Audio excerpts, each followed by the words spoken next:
అంటే రైతుల కష్టాలు తెలుసుకున్న ఒక ప్రభుత్వం అని గర్వంగా మనం చెప్పుకోవచ్చు.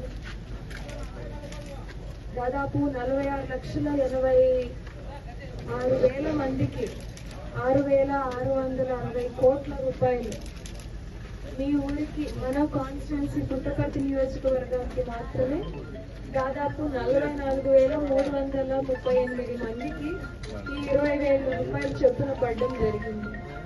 సో హామీ ఇచ్చిన విధంగా సూపర్ 6 లో అన్నదాత సుఖీభవ జరిగింది, ఉచిత బస్సు మహిళలకి జరిగింది, ఉచిత 3 గ్యాస్ సిలిండర్లు వస్తున్నాయి, తల్లికి వందనం పథకం వస్తుంది, పెన్షన్లు 3,000 నుంచి 4,000, 6,000, 10,000, 15,000.